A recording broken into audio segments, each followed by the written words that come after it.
नमस्कार दोस्तों, मैं अतुल द्विवेदी स्वागत करता हूं आप सभी का सटीक नेटवर्क में।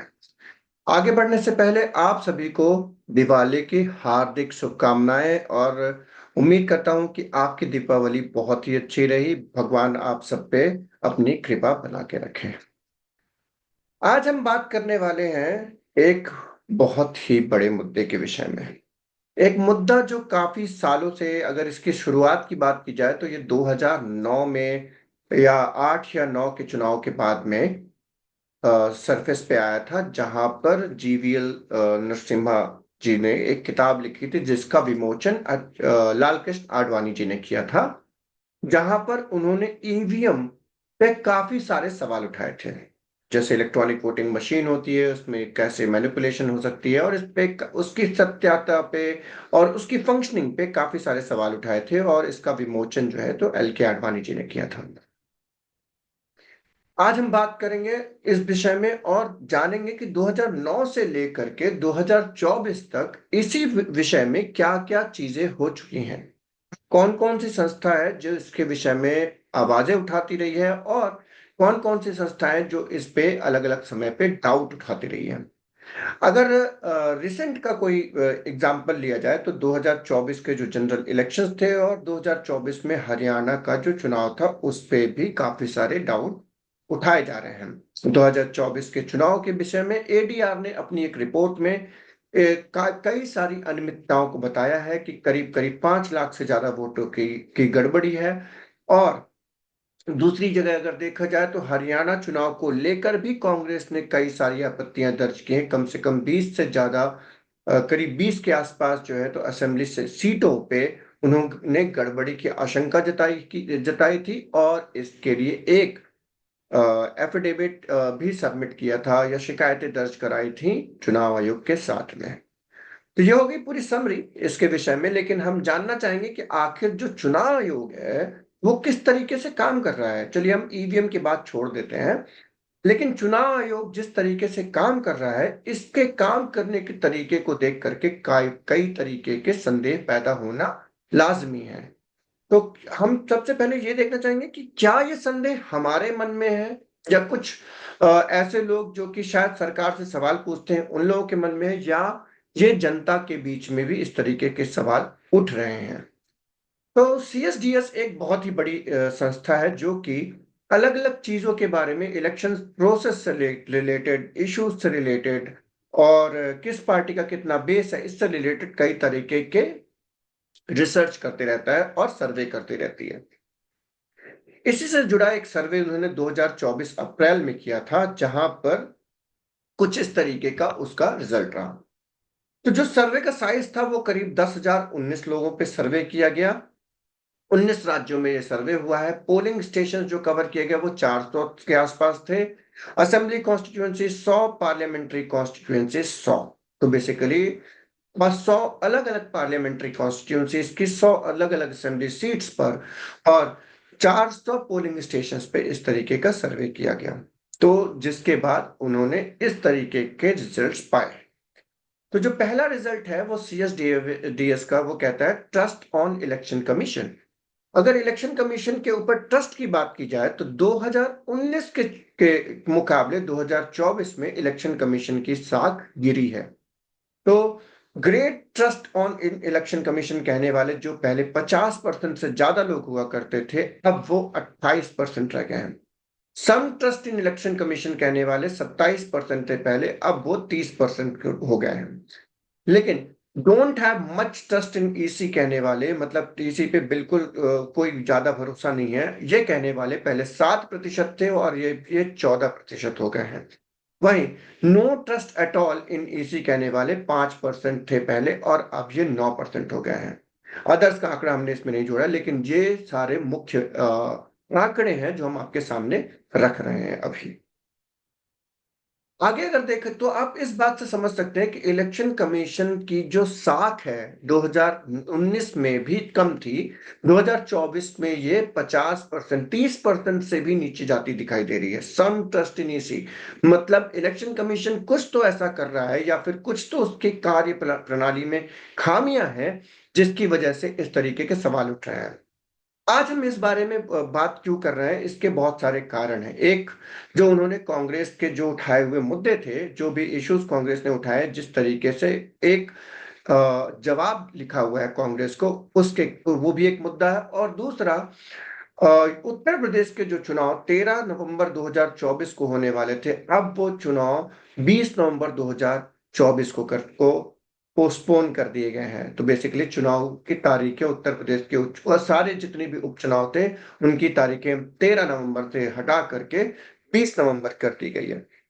इसके कारण बता लोग, अपोजिशन इसके कारण बता रही है कि जो प्रचार करने के लिए मौका है झारखंड में, ज्यादा समय मिल सके योगी जी या फिर जितने भी बड़े मिनिस्टर्स हैं उनको ज्यादा मौका मिल सके, इसलिए भी इलेक्शन कमीशन ने किया है। और इस तरीके के आरोप लग रहे हैं इलेक्शन कमीशन के ऊपर, जबकि इलेक्शन कमीशन का कहना है कि 15 नवंबर को गुरु पूर्णिमा है, जहां पर उत्तर प्रदेश या कई सारे इलाकों में, पंजाब में सिखों के लिए गुरु पर्व, और उसके बाद हिंदुओं का एक गुरु पूर्णिमा का जो फेस्टिवल होता है, जहां पर कई सारे लोग गंगा स्नान करते हैं।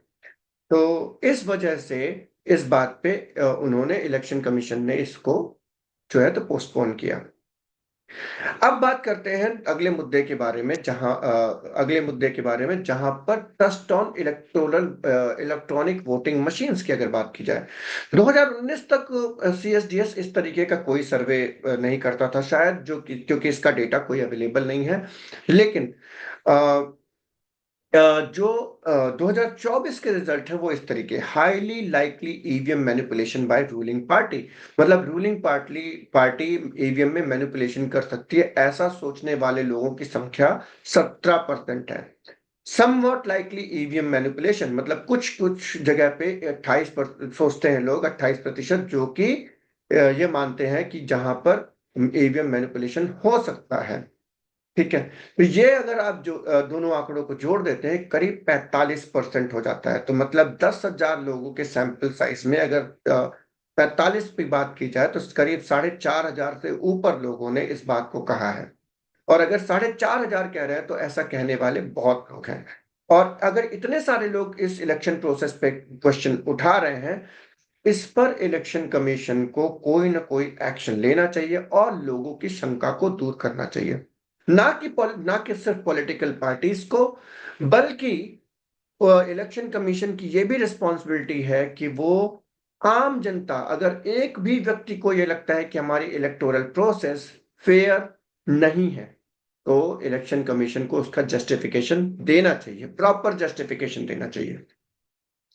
इसके बाद, नॉट लाइकली ईवीएम मैनिपुलेशन, मतलब ईवीएम मैनिपुलेशन नहीं हो सकता, ऐसा कहने वाले 27% है। और 28% लोगों ने इस पर कोई भी जवाब नहीं दिया है। तो फिर भी अगर देखा जाए, तो ईवीएम पे भरोसा ना करने वालों की जनसंख्या ईवीएम मैनिपुलेशन नहीं हो सकता से बहुत ज्यादा दिखाई देती है। अब बात करते हैं कि इलेक्शन कमीशन की जो गिरती हुई साख है, वो इतनी ज्यादा गिरती जा रही है, जिसकी वजह से कई सारे लोग, कई सारे चैनल्स, कई सारे मीडिया जो यूट्यूब चैनल है, सोशल मीडिया पे जो अपने चैनल्स चला रहे हैं, वो सारे इस मुद्दे को उठा रहे हैं। कई सारे संस्थान हैं जो इस मुद्दे को उठाते हैं। लेकिन फिर भी यहाँ पर देखा जा रहा है कि इलेक्शन कमीशन इस पर कोई एक्शन ले नहीं पा रहा है। अब देखते हैं इलेक्शन कमीशन के ऊपर कौन सी एक बहुत जानी मानी संस्था है, एडीआर, जिसने 2024 के चुनाव के ऊपर भी सवालिया निशान खड़े किए थे। आइए देखते हैं उनकी रिपोर्ट क्या कहती है। तो अगर देखा जाए, तो एडीआर की जो रिपोर्ट है जनरल इलेक्शन 2024 से रिलेटेड, उसमें टोटल डिस्क्रिपेंसीज जो फाइंड आउट की गई है, वो है 538 कॉन्स्टिट्यूएंसीज में। तो आपको याद दिला दूं कि 543 की जगह मात्र 542 सीटों पे ही चुनाव हुआ था, क्योंकि सूरत में चुनाव होने से पहले ही, क्योंकि वहां पे कोई भी विरोधी दल का प्रत्याशी नहीं था, भाजपा के कैंडिडेट को जीता घोषित कर दिया गया था। तो 538 कॉन्स्टिट्यूएंसीज में 542 में से डिस्क्रिपेंसीज पाई गई हैं, मतलब जहां पे वोटों का मिसमैच पाया गया काउंटिंग में। अब अंडर काउंटेड वोट, अगर 362 कॉन्स्टिट्यूएंसीज विथ, जहां पर 5,54,598 fewer vote counted than cast.